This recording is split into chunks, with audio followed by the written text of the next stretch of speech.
Numbers chapter 15. Various regulations, various offerings. The Lord spoke to Moses and said, "Tell this to the people of Israel. This is a rule for you when you have entered the land where you are going to settle down, the land I am giving you.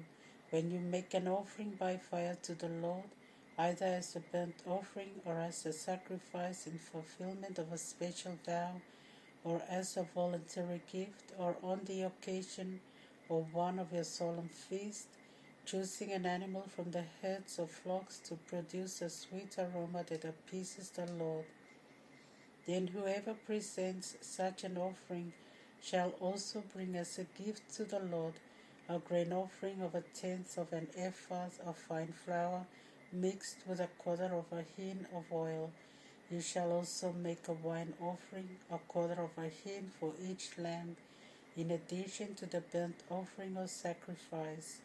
For a ram he shall make a grain offering of 2/10 of an ephah of fine flour mixed with 1/3 of a hin of oil. And for a wine offering, 1/3 of a hin, offering it as a sweet aroma that appeases the Lord.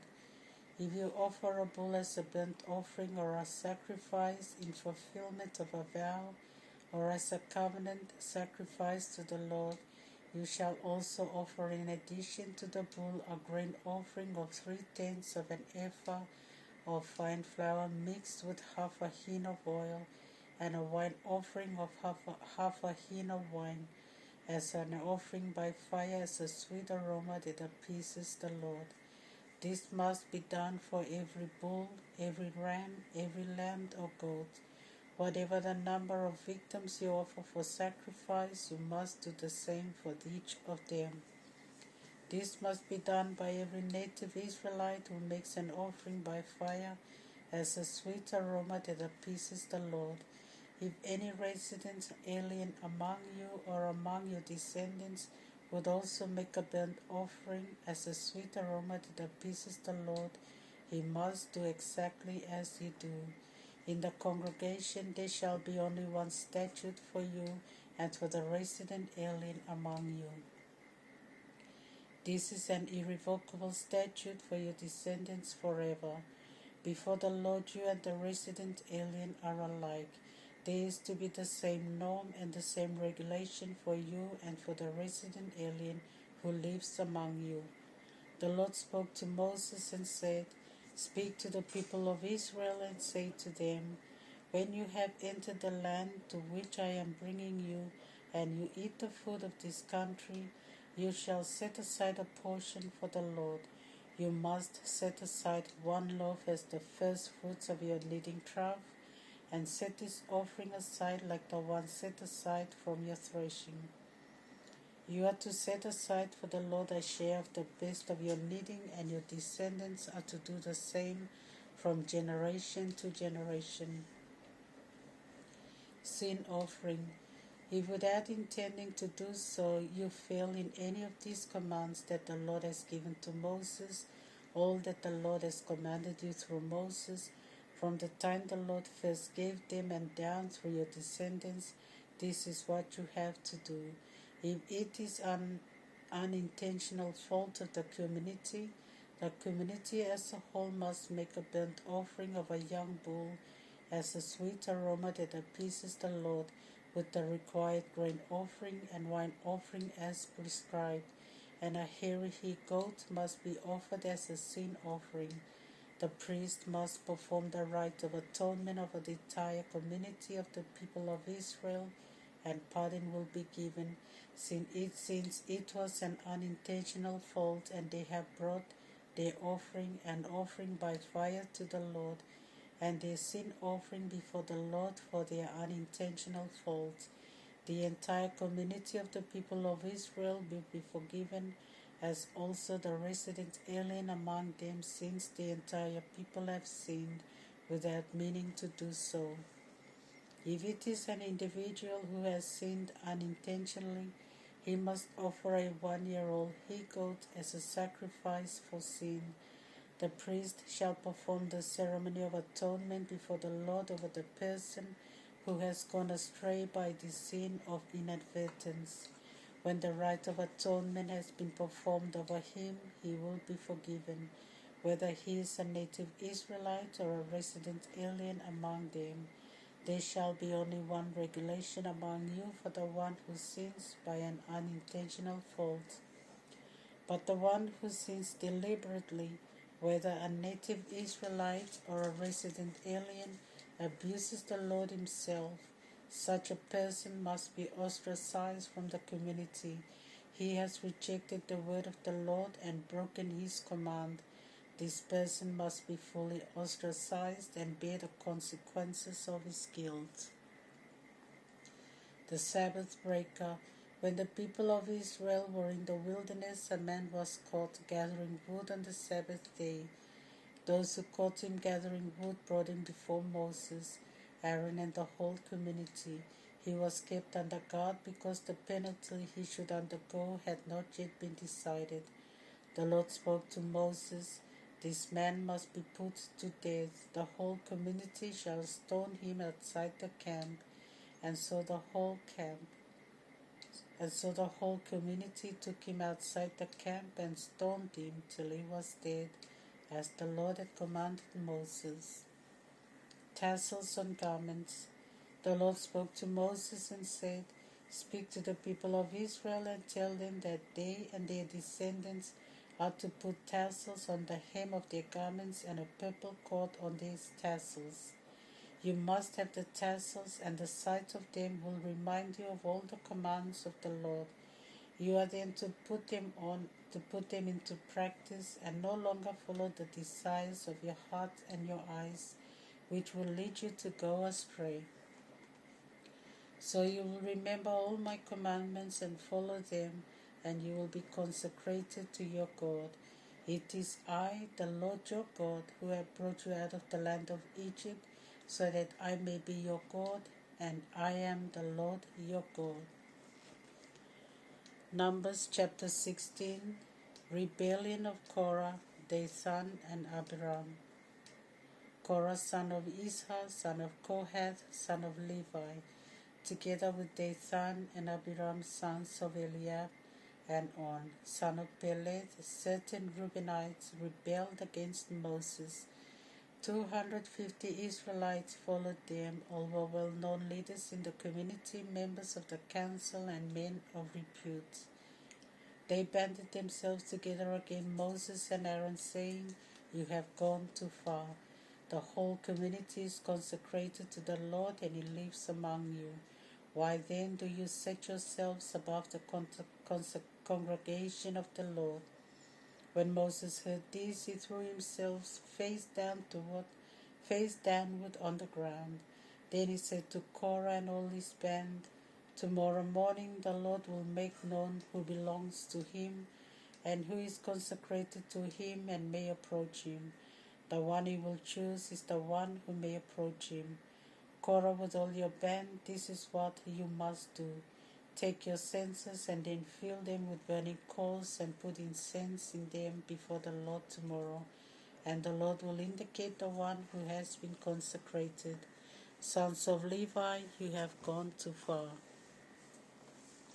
Moses said to Aaron, "Listen to me now, you sons of Levi. Is it not enough for you that the God of Israel has set you apart from the rest of the community of Israel and called you close to himself for service in the tabernacle of the Lord, to stand before this community and perform the sacred service on their behalf? He has called you to be near him, you and all your brother Levites with you, and now you want the office of priesthood as well. What is the misdeed of Aaron that you complain against him? It is against the Lord himself that you and your followers have banded yourselves together." Moses sent messengers to summon Dathan and Abiram, the sons of Eliab, but they said, "We will not come up. Is it not enough that you have brought us up out of the land flowing with milk and honey to kill us in the wilderness? You are lording it over us. Indeed, you have not brought us into a land flowing with milk and honey, nor given us an inheritance of fields and vineyards. Do you suppose that all these people are blind? We will not come. Moses then became very angry and said to the Lord, Do not look favorably on the offering. I have not taken a single donkey, nor have I harmed any of them. Moses said to Korah, You and all your band be present before the Lord tomorrow, you and they together with Aaron. Each of you take his censer, put incense in it, and present it before the Lord. 250 censers, and you and Aaron will do the same. So every man took his censer and put burning coals into it, and incense on the coals, and they stood at the entrance to the tent of meeting with Moses and Aaron. Korah assembled all his band against them at the entrance to the tent of meeting, and the glory of the Lord appeared to all the community.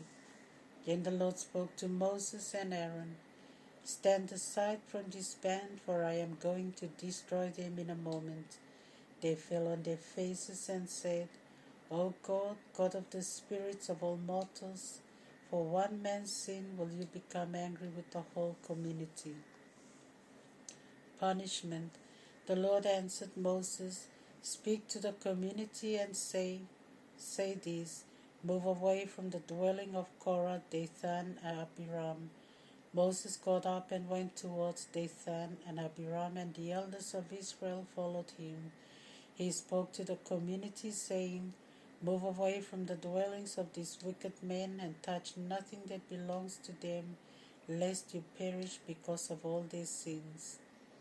They withdrew from the dwellings of Korah, Dathan, and Abiram. Dathan and Abiram came out and were standing with their wives, their sons, and little ones at the entrance to their tents. Then Moses said, By this you shall know that the Lord has sent me to do all these deeds, and that it is not of my doing. If these men die a natural death, merely suffering the fate of all mortals, then the Lord has not sent me.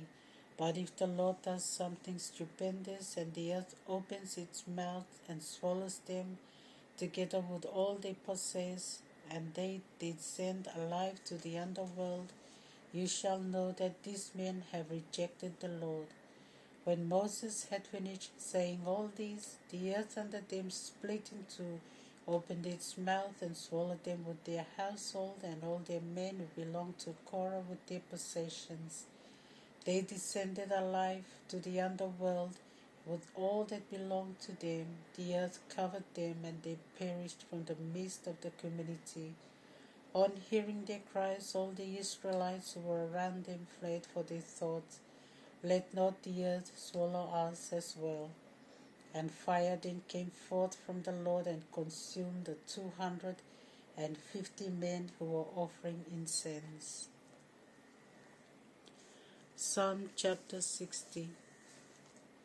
Petition after a defeat. O God, you have rejected us and broken our defenses. You have been angry, but now turn back to us. You have shaken the land and torn it open, mend its cracks, for it is tottering still. You have made your people suffer. You have given us wine that makes us stagger. You have set up a banner for those who fear you, to let them escape out of the range of the bow. Give us victory and listen to us, that your beloved may be rescued. God has spoken in his sanctuary. In triumph I will divide up Shechem, and parcel out the valley of Sukkoth. Gilead is mine, Manasseh is mine, Ephraim is my helmet, Judah my scepter, Moab is my wash basin. Upon Edom I cast my sandal. Over Philistia I shout in triumph. Who will take me to the fortified city? Who will lead me to Edom? Have you not rejected us, O God? You no longer go forth, O God, with our armies. Give us aid against the foe, for human help is not worth a straw. With God we will gain victory. He will crush the enemy for us. Mark chapter 7, verse 14, verse 1 to 13. The tradition of the ancestors. One day the Pharisees with some teachers of the law who had just come from Jerusalem gathered around Jesus. They noticed that some of his disciples were eating their meal with unclean hands, that is, without washing them. Now the Pharisees, as well as the rest of the Jews, never eat without washing their hands, for they follow the tradition received from their ancestors.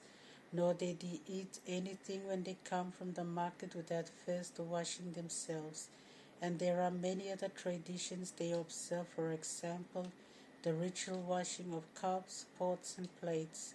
So the Pharisees and the teachers of the law asked him, "Why do your disciples not follow the tradition of the elders, but instead eat with unclean hands?" Jesus answered, "You shallow people, how well Isaiah prophesied of you when he wrote, 'These people honor me with their lips, but their hearts are far from me. The worship they offer is worthless, for what they teach are only human rules. You even put aside the commandment of God to hold fast to human tradition.'" And Jesus commented, "You have a fine way of disregarding the commandment of God in order to maintain your own tradition. For example, Moses said, 'Honor your father and your mother, and whoever curses his father or his mother is to be put to death.' But you say that if anyone says to his father or mother, 'Whatever I could have helped you with is korban, that is offered to God,' then you no longer permit him to help his parents.